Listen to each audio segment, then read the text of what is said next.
Yeah.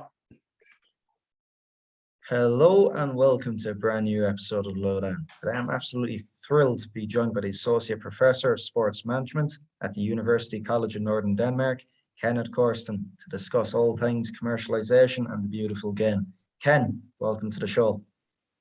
Thank you so much, Connor. Pleasure to be here. Ken, I suppose where to begin? I mean, obviously commercialization being a huge area to dissect. We're here to speak about its relevance to football. But could you elaborate a bit upon commercialization in the aspect of football and I suppose your own role within that? Yeah. So I've been in football for many years. Been playing football at the recreational level as a kid. Moved to the elite level. Moved from being a player to being a coach with the UEFA A license, and then after living in the US, I came back to Denmark and became a co-founder of a sports management program at University College of Northern Denmark, and did my PhD at University of Aarhus at the business school there. And given the fact that I've played a lot of football and became a coach afterwards, football is dear to my heart, and part of my research has focused on football. My emphasis for my PhD was basically the commercialization of sports, or more specifically, how can you build and manage sports branding processes and capitalize on that, and looking at sports branding from the intersection between sports branding, sports management, and sports economy. And yeah, football became a huge part of that. And after my PhD, I've also looked even more into football research, also because at the program in Aalborg, Denmark, so at University College of Northern Denmark, we formed a partnership with FIFPro more than 10 years ago now. So we have educated professional footballers for many years. So it has also given good access to the football world, along with having a coaching role. So it was natural for me to look at football research and commercialization in football, given my business school background. So I have a master's of science in business economics, an MBA, and then doing also the PhD at a business school, combined with some practical experience from the commercial agenda in various industries. For instance, in the media industry, that is also a huge investor in professional football. So with the scene being set here, I think what has been most evident to me, being a kid that grew up in the 80s and the 90s, I've also experienced the paradigm shift that happened in professional football commercially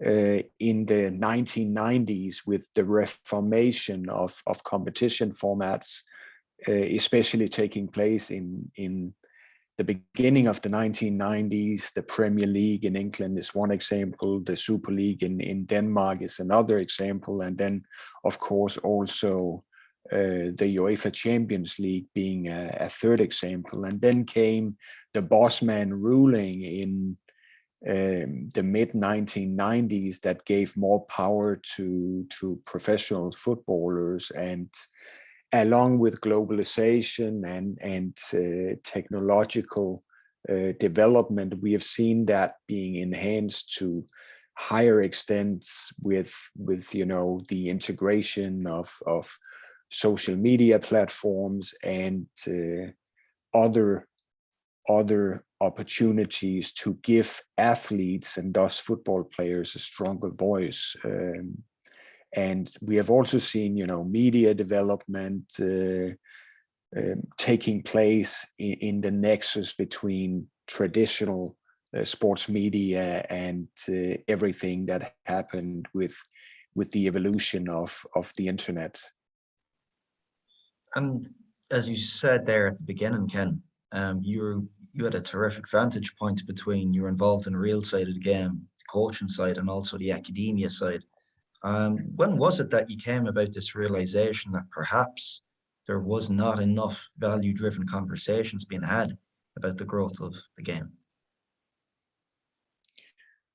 Yeah, I think football being the number one sport in the world and the most popular sport in the world, there has been a tendency that football was always the talk of the town, and with that being said, when something is popular and to use a football analogy, if you're winning, there's also a probability that sometimes people will rest on their laurels and take things for granted.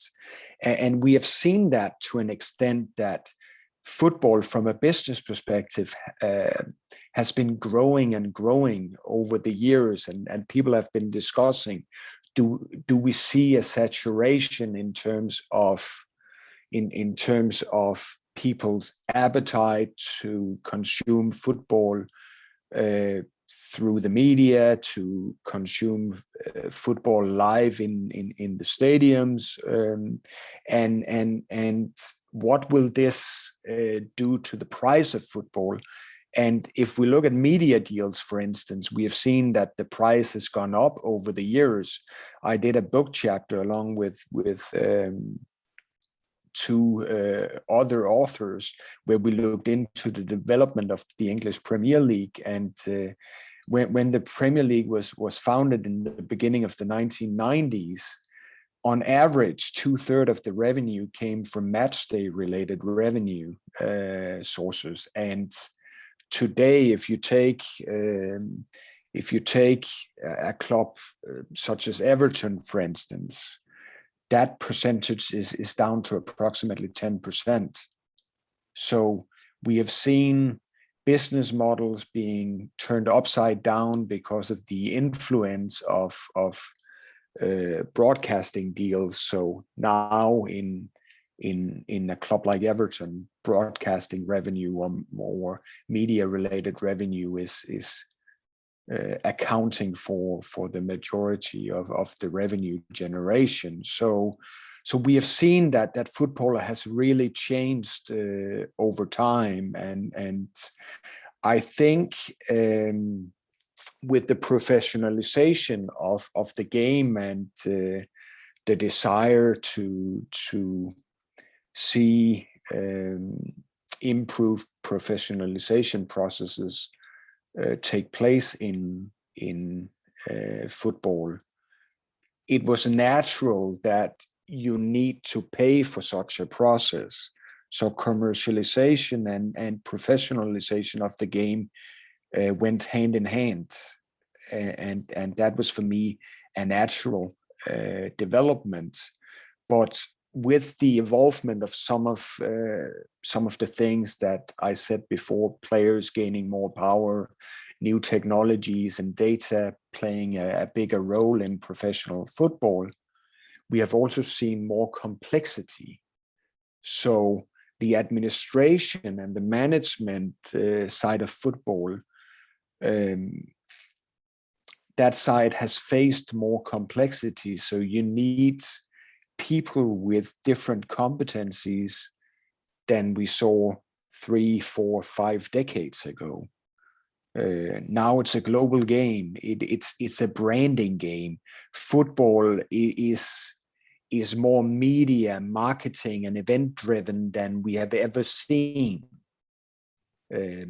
Football has moved beyond international borders to an even higher extent than we saw decades ago. So now it's not only a matter of having English content about the Premier League. Now we need Chinese content about the Premier League. Now we need Spanish content about the Premier League, and so on. So the global game has really become the global game, also in terms of the need for new competencies in the business of football. And at the same time, the professionalization of football has also meant new competencies on the sporting side of football, from people that know about, set pieces, throw-ins. That can be a job in football today. Sports analytics or data analytics, sleep experts, nutritional experts, the whole mental side of football. And I mean, in recent years, to add to my own UEFA A license, I have taken courses in football analytics, in scouting and talent identification. So you see a whole new level of specialization that have come into professional football as well. And that also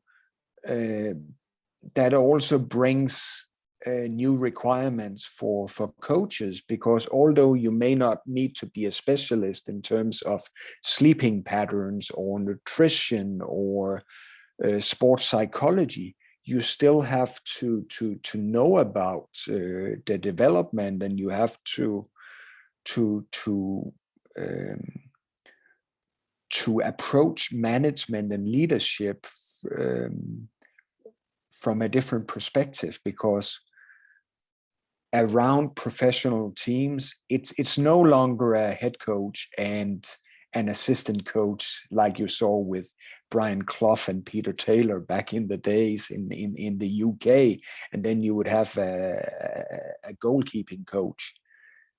Think about the size of the teams and the specialist roles of teams if you look at the sporting side of football, and then you also look at the same development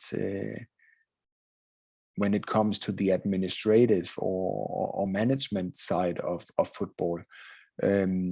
I wrote another book chapter here in the beginning of this year, or that came out in the beginning of this year, where we approached sports management education and its interaction with professional football. And one of the authors is working for the Danish FA, and we have also seen a development not only in Denmark but also across other European countries and even outside the European Union, that there's been an interplay to a higher extent between sports management education or sports science education and professional football. Think about Germany winning the World Cup in 2014 in Brazil, and their interplay with the Sportshochschule Köln or the sports school in Cologne. That is just one example, and we see the same in Denmark, that there are more overlaps between academia and sports. Whether we're talking about sports governing bodies like FA or like the FA or like leagues or directly. Yeah, and I think one very interesting thing about football nowadays, Ken, it seems to me to be the perfect intersection and meeting point between career politicians, so to speak, and new upstarts around the corner. And with that, year on, year out, we've noticed a brand new range of, I suppose, people coming in and capitalize upon these value gaps within the footballing industry. Just look at the range of ownership groups coming in with varying incentives these days. Then we speak about motives for ownership. We look at sports washing, or even we look at alternate media platforms these days, looking at providing economies of scale, bundling TV rights of higher value, something which you've wrote about. But I think what's highly pertinent and on everybody's lips at the moment too, and it's something which must be brought up. Unfortunately, Kenneth, we're recording now on the day of February the 24th, when there are some serious kind of world affairs in order. I know just off camera you spoke to me about you've big on penning an article together. You've even spoke with a Ford's editor about the potential impact that these sanctions on Russia could have on a modern game. Could you bring us up to speed? Yeah, I mean it's a sad situation coming out of a pandemic into warfare on European soil, and for me it raises the question: can European football or soccer and other international sporting events live without the involvement of Russia? I wrote a little bit about it earlier today, and I said in the end of what I wrote, if there's any meaning in discussing fair play and codes of conduct in sports, then it's time to show Russia the red card, because I mean, sport holds so many good things, and I'm a firm believer in the utilitarian principle of the greatest good for the greatest number of people. But we have also seen a football world, and it starts from the top, even in terms of FIFA, UEFA, and other sports governing bodies, down through the league level to the club level, where these sports properties have not been, at least from my point of view, critical enough when considering what the checks that they receive from, for instance, sponsors such as Gazprom comes with. And I mean, talking about sports washing, there are many states or countries where they have different standards than what we see in the UK or in Scandinavia or in other parts of the Western world when it comes to human rights, good governance, and those things. And I think that enough is enough, and the sports governing bodies, starting with FIFA and UEFA, must take this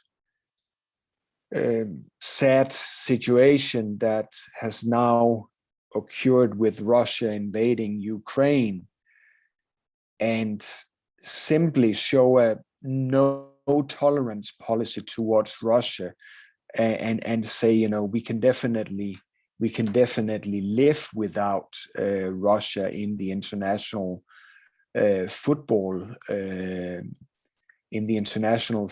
world, because Russia has applied sports or sporting events, that could be the Olympics in Sochi or the FIFA World Cup in 2018, as geopolitical positioning, while also engaging in soft power sponsorships, Gazprom in relation to, for instance, Schalke in the German Bundesliga, or we have seen Aeroflot also being an example of a soft power sponsorship. And I mean, now it's just, the way I see it, time to cut all Russian ties without hesitation.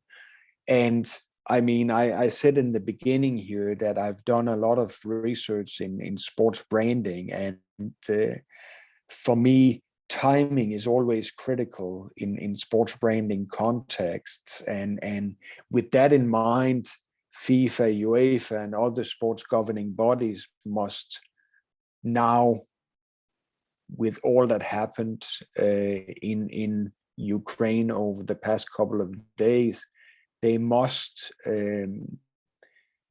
repair what I would call the silent and passive acceptance of Russia's negative and damaging behavior by displaying a full exclusion of any Russian association from ownership of sports assets. We have also, before this podcast, discussed Chelsea and Abramovich, they must also display a full exclusion of these soft power sponsorships and hosting roles in terms of sports events. If we talk about where the UEFA Champions League final was supposed to be played, and I mean, time has shown too many sports properties and governing bodies having these uncritically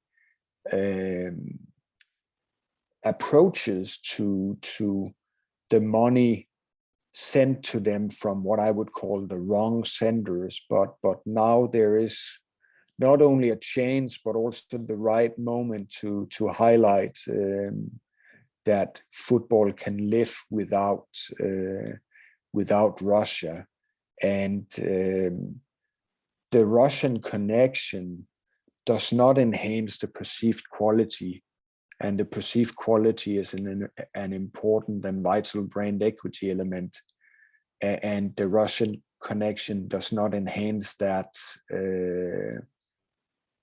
that perceived quality of European or global sports. So as I said in the beginning, because this violating behavior from Russia, which goes beyond any reasonable political conduct, because this has taken place, it's time to show Russia the red card.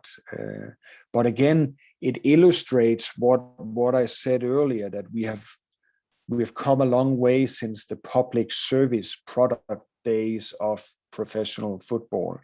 So money has been too influential, and money has set aside proper moral compasses in the governance of football. And it's a problem if we see that at the very top, starting with FIFA and UEFA and down,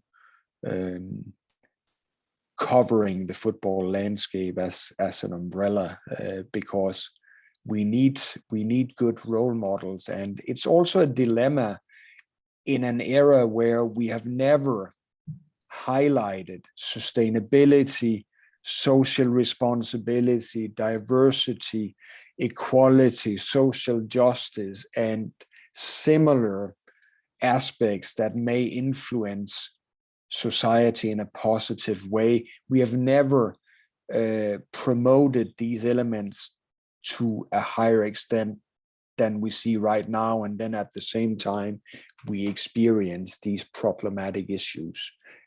So I mean, it also emphasizes the complexity of football management and the need for proper competencies and contextual understanding, and to move away from what I would call areas of mismanagement in professional football.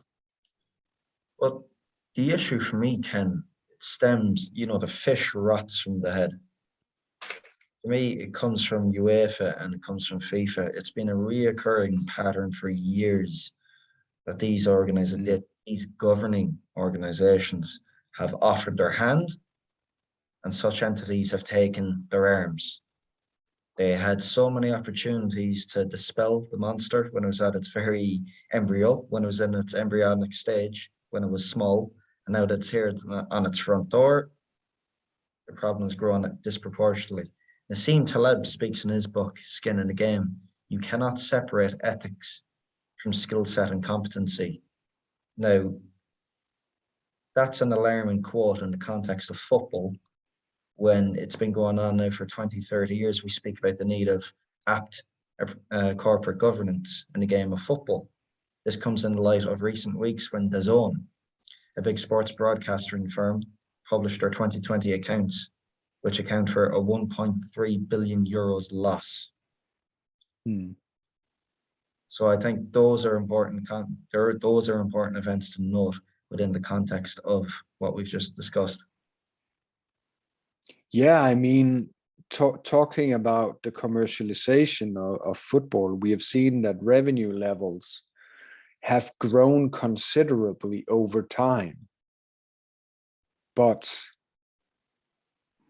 we still see clubs with huge debt levels. And I mean, the COVID-19 pandemic didn't help. I mean, look at FC Barcelona. I saw, was it Kicker or Bild that came out with an article about Bayern Munich, which is synonymous for years of being a very well-run football club.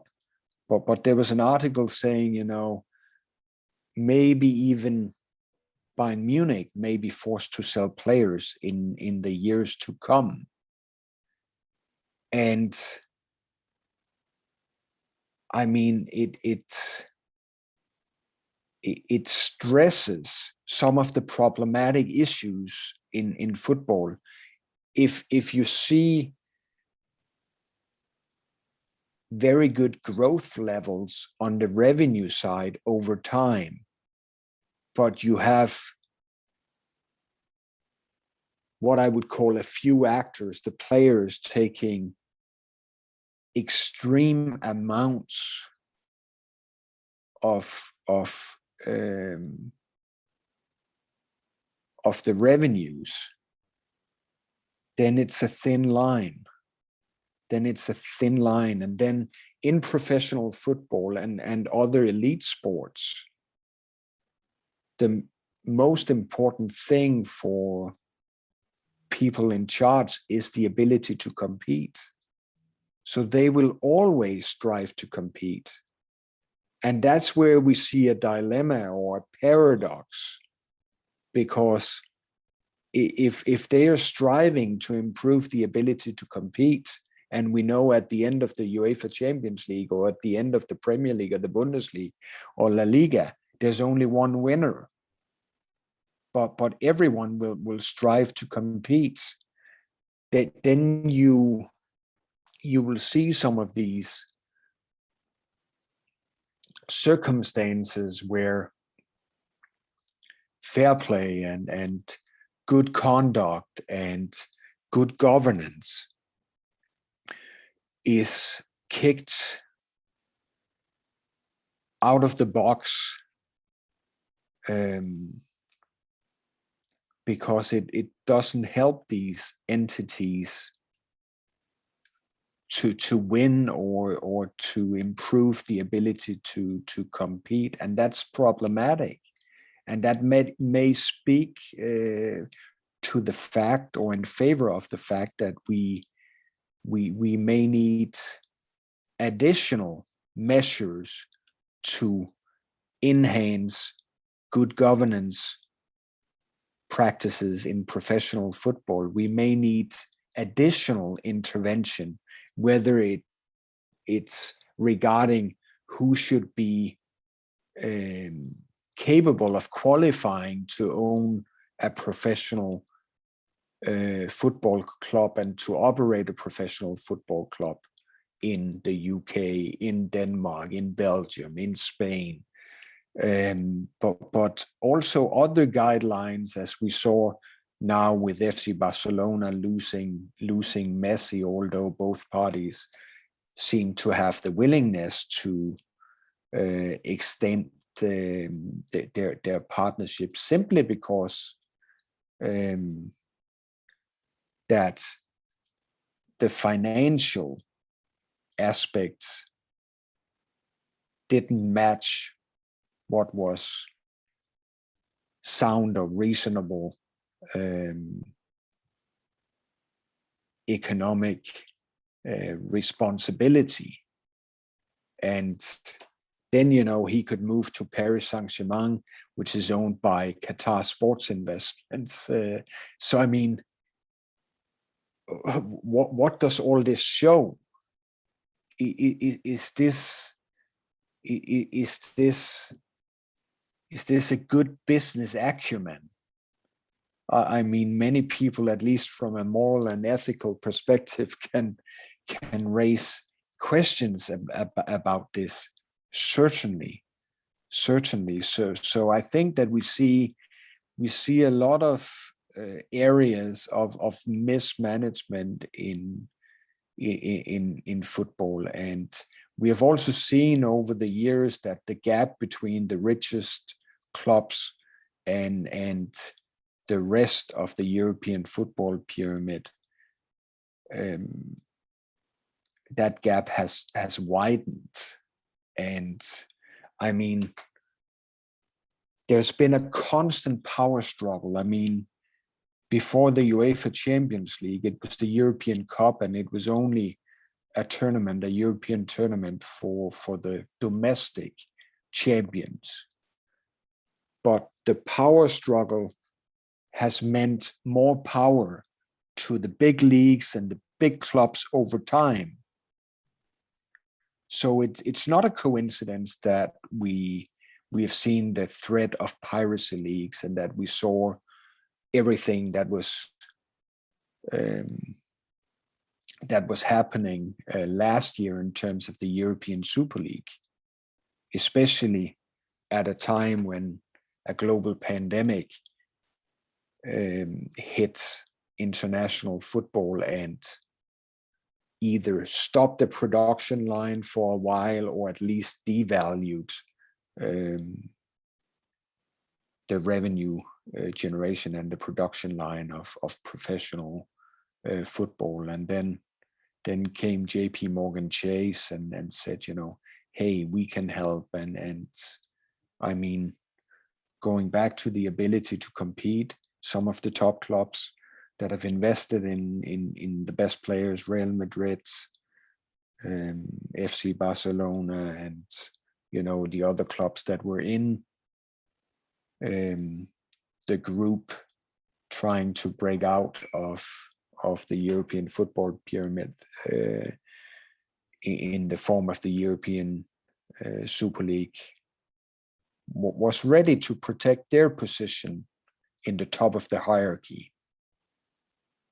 So I mean, interesting development, but not a surprise. I mean, I wrote, was it in 18, a book chapter on the UEFA Champions League in a Routledge book called Football Business and Management. And yeah, I mean, the threat of piracy leagues was not new when we saw the European Super League, and it's something that we will see again from my perspective, unless we see intervention that will change things. And I would also assume that right now we have governing bodies across Europe discussing what qualifies as good ownership, and, you know, how can we work with this in the future and work on preventing the threat from the likes of the European Super League. But then again, I mean, there has also been a dispute after the European Super League between FIFA and UEFA in terms of battling for money, with FIFA wanting to have the World Cup every second year. And why is that? It's just another power struggle, because you have the rest of the world looking into what happens in Europe, and FIFA represents not only European countries, but also the rest of the world. And there may be countries that say, you know, hey, we put pressure on FIFA then, because why is the revenue generation only for European countries? So there are many ongoing power struggles in the world of football, and unless we really see harder intervention, it will continue to play a vital role. Because I mean, FIFA and UEFA could join forces when they had to protect their interests against the threat from the European Super League, but then they were not that slow to break apart afterwards. given, this pressure from FIFA. And having spent your whole life in football, Ken, and knowing what you know now, having conducted thousands of hours in research on the game, can you still sit down now and enjoy a game of top flight football, knowing what you know? That's a good and an intelligent question, Connor. And I'm a little bit split because I am a football lover, and I'm also a little romantic when it comes to football. I mean, AC Milan has not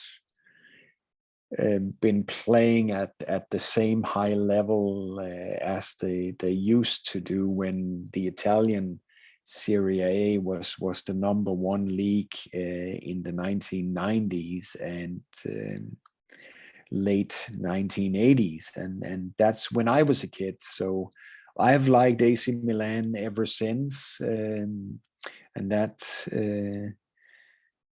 that tells something about my romantic football heart, and I'm not that fond of some of these newly rich clubs that have bought their way into football, and I enjoy watching movies like the Dame United about everything that happened back then with Brian Clough, who was shortly in Leeds before he came and took Nottingham Forest to European success.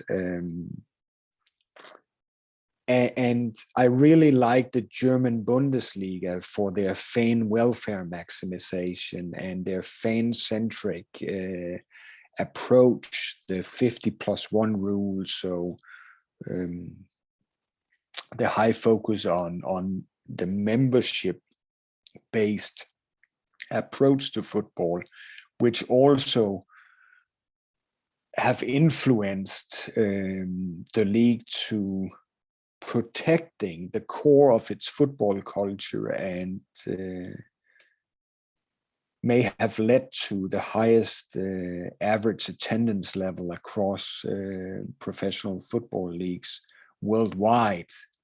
So I am a romantic football guy, and I really enjoy that. And sitting down and watching important games.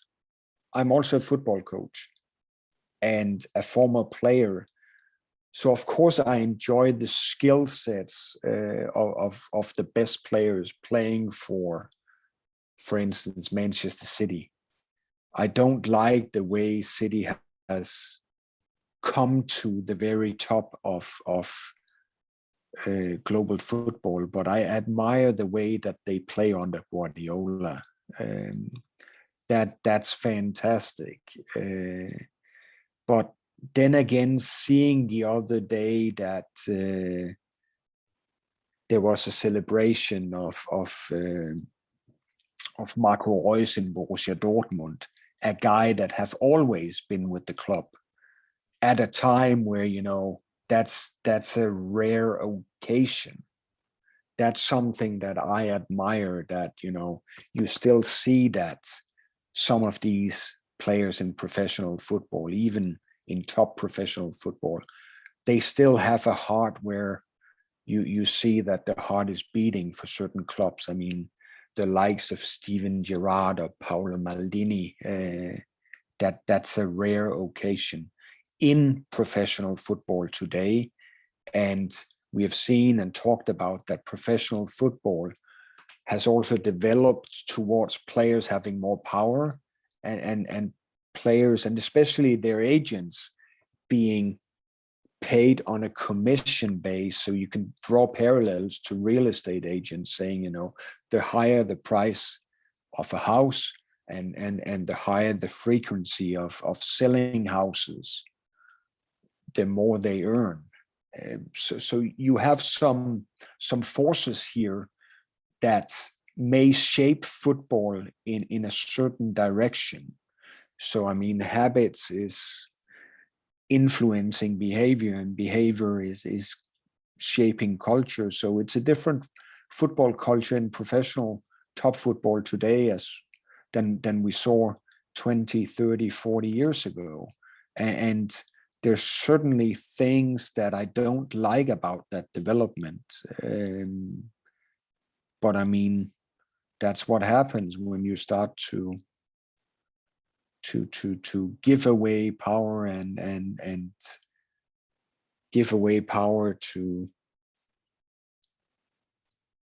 players, to agents, because football has been an ego-driven business for many years.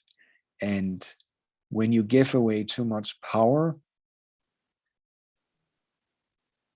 see what happens. See what happens. I mean, you get a different ball game. Yeah, but for me, if you look at the reality, Ken, of power laws, it doesn't matter if you're a real estate agent in Denmark, where you are now, or a real estate agent in Dubai. It's always a select few that control the vast amount of resources. It's the same with football agents, Yeah, with exactly. football clubs. But for me, there has to be some sort of conversation where they can come to a compromise. Whereas you look at fan engagement, obviously that came in years and years ago, but people were always skeptical of it now. But really, is it absolutely necessary that when we look at fan engagement nowadays, for example, these tools of the future, they're being built on blockchain?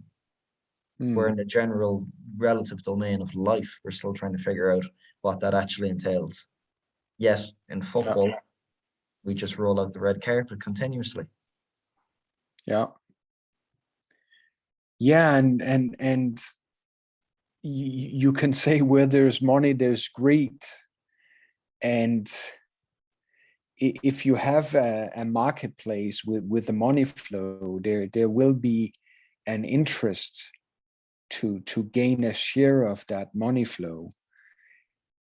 And like I said before, football is an ego-driven business, and people, especially players, but also other central actors in the game, agents, coaches, etc. They want to capitalize on their careers, and interesting development, because after I was the head coach for the men's reserves in Aalborg, one of the Super League clubs in Denmark, I took the head coaching position on the women's side in January 2018.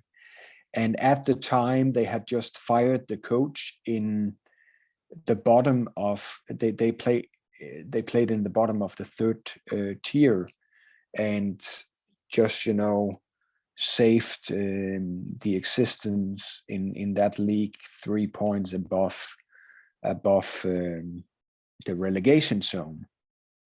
And we had to build everything again, and luckily, and with blood, sweat, and tears and hard work, we succeeded in getting the promoted to the first division our first season. And we got promoted from the third tier to the first division, and then we ended up winning the first division as a newly promoted team that following fall. And when we won the first division, the club established a limited liability company from a strategic risk scenario.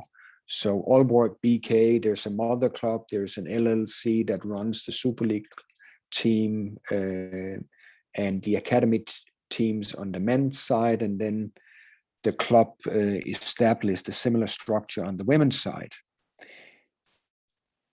And when everything culminated then with us winning the first division, making it to a promotional playoff, and gaining promotion to top 8 or to the Super League in the summer of 2020, before I stepped down as head coach, I saw a development that suddenly we had gone from amateur status to top flight women's football in Denmark. And suddenly, you know, all players wanted agents. So it was basically more or less something that happened overnight. That was the feeling, and that was overwhelming for me. It was not shocking or surprising. It was just overwhelming. And it just shows something about the development in football when you professionalize. And then comparing the women's game with the men's game, I mean, you have to multiply times 10, times 25, times 50, because the women's game is still commercially a commercially immature product compared to the men's game that has been highly commercialized for decades. So I think these parallels hold a lot of meaning. Yeah, and I think at the end of the day, footballers, male or female, always know their value deep down. And we've seen a growing trend. We've seen a growing trend in the game recently, Kenneth, where we see a lot of players renegotiating the terms over the intellectual property rights in their contracts over a specified reason, which are non-fungible tokens, NFTs. And obviously you do a lot of advisory work too, in conjunction with your academia work, Ken. But for any sporting organization or perhaps athlete wishing to get involved within this domain, what advice would you have for them? Can you repeat that, Connor? Yeah, just regarding the subject of NFTs, non-fungible tokens. We've seen recently, of course, a lot of athletes renegotiating the intellectual property rights of their contracts with clubs over the use of NFTs. If you were in an advisory position to any of these sporting institutions or athletes themselves, what advice or what insight could you deliver to them on these NFTs? I mean, NFTs is also something that really came to the surface as part of the COVID-19 pandemic. Again, not surprising for me, because again, with professionalization comes commercialization, and we have seen clubs trying to find new revenue sources all the time, from, you know, shirt sponsorships to suddenly selling stadium naming rights to brand activation of personal players. And now with technology, tokenization is something that comes with a lot of opportunities, especially in terms of catering to the younger generations, the technology savvy generations, people that, you know, have grown up in a time where IT and data is a natural part of their lives. So I would definitely give the advice that, you know, it's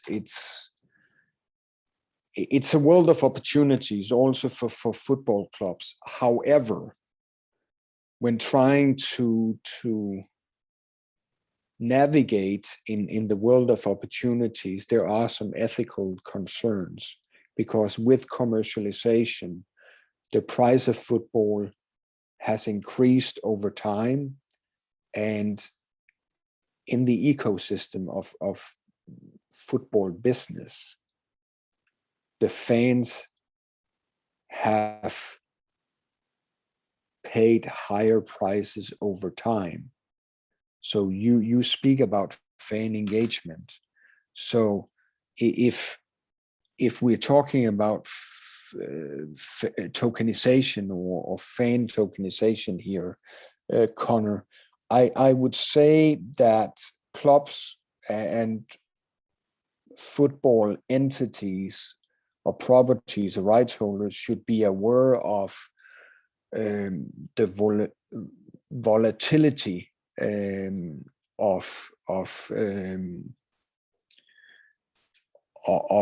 tokenization, and they should be aware of the fact that what they offer fans should hold a value and not only be a symbol of trying to squeeze the lemon even further in terms of fans that already pay a high price to consume football. Because the higher up the ladder you get when it comes to fan identification, the more you have a tendency to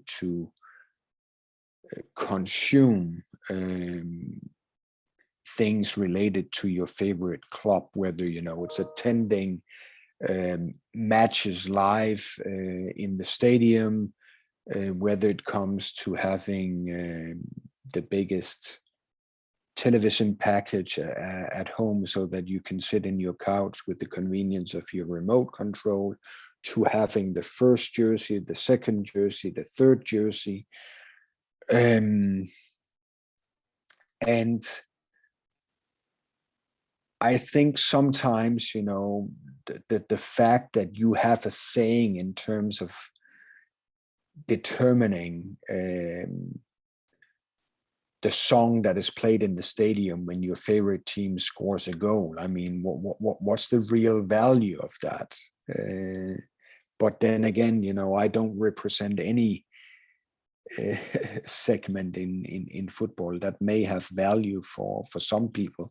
But I think that the smart clubs here would think about how to conceptualize tokenization and find ways to bring something of real value to fans. That could be educational opportunities through the lens of their favorite football club. I mean, if you have an interest in learning about finance, Connor, why not just learn about finance through the lens of football? Or if you want to learn about the value of nutrition, why not do it through the lens of your football club?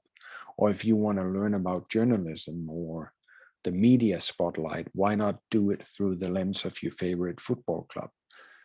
These are just creative ideas that would bring real value to fans and stay a little bit out of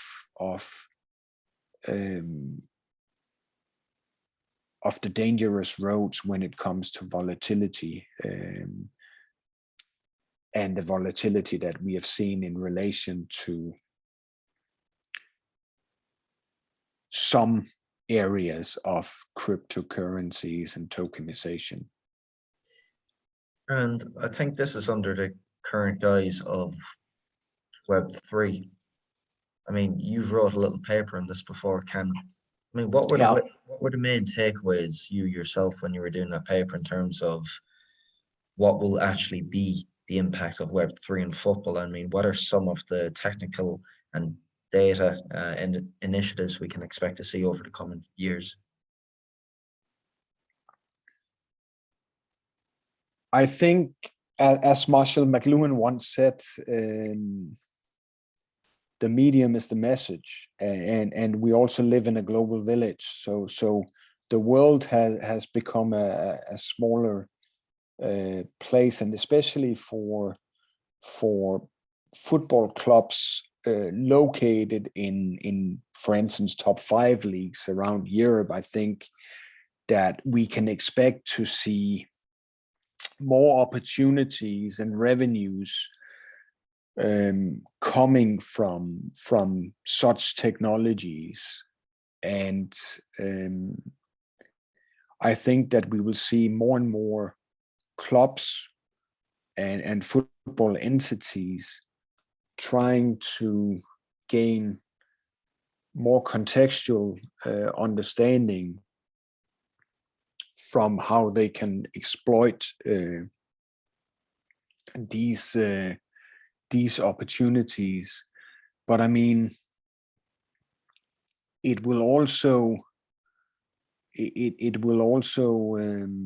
need these moral and ethical considerations,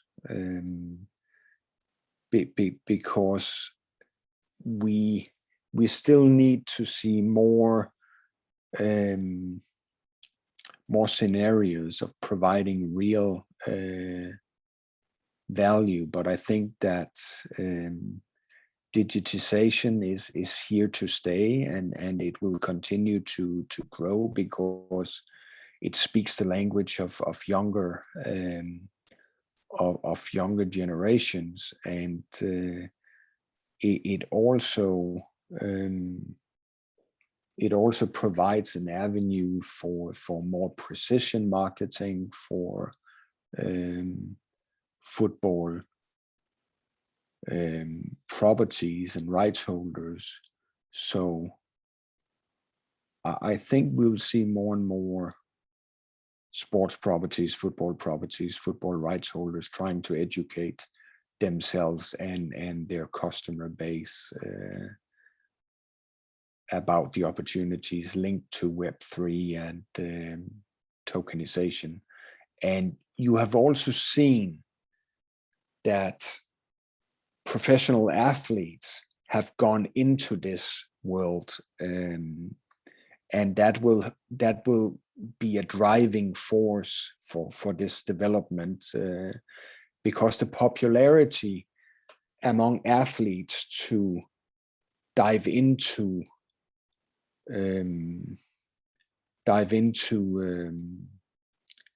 venture capital and investment opportunities even before they stop playing, that's a growing tendency, and I think these athletes, given the development of social media, are so influential today that we'll see a bridge between athlete branding and opportunities through Web3 and tokenization to an even higher extent in the years to come. I mean, just look at Cristiano Ronaldo and the amount of followers that he has on social media, and this is just another avenue to capitalize on what he does. And I mean, LeBron James paved the way in terms of starting uninterrupted, and think about the rhetoric meaning of uninterrupted, giving athletes a stronger voice. I mean, I don't know if you've seen the new Netflix series about Neymar Jr., who's the producer. Uninterrupted, right? That they are part of the production of this. So we talked about power struggles, but you also see athletes, especially the prominent ones, taking even more control of their brands. Controlling the narrative. Exactly. It's always tough to delve deep into topics such as this, commercialization within football, because as always, it's a compromise and you're standing on the precipice of creativity and reality. And obviously you have the privilege of doing that day in, day out, Kenneth. But for anybody wishing to embark on a similar journey such as yourself and explore this niche within the football industry, what advice would you have for them? I think, of course, being passionate and knowledgeable about football helps, because, at least for me, the sport of sports, and not only the business of sports, but the sport of sports, so the sporting side of football, is still the driving force. So being passionate about the game, that helps. If you're passionate about something, there's also a higher chance that you'll be good at something. And you asked me this question in the beginning of what I thought was needed when trying to bridge academia with the football world. And I think we also need more people in the football economy that strive to bridge the understanding of football, so the sporting side of football, with the business side of football. Because you can't separate the two. I mean, cohesion here is so important. I mean, to give you an example, I wrote a book chapter about technology and data in football and how football rights holders could capitalize from that. And it was based on tracking data. So the sporting side, providing content that could help clubs or football rights holders capitalize. And I mean, the passion for the game is the driving force. What would football be without fans if you were to analyze football as a business?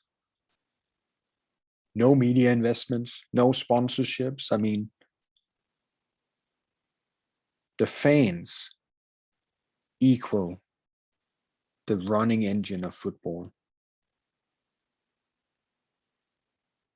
And we talked about these ecosystems. So if broadcasting companies think that they have paid a price that is too high for the football rights, who's paying the price? You are. I am. We just pay a higher price for, the convenience of sitting in our couch with the remote control, right? Or, the price for sponsors to associate themselves with live football will be higher, right? And I think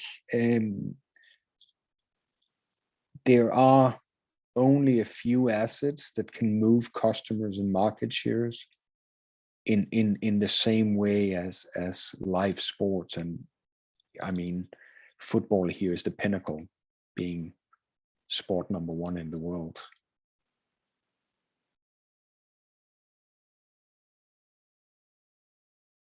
Food for thought.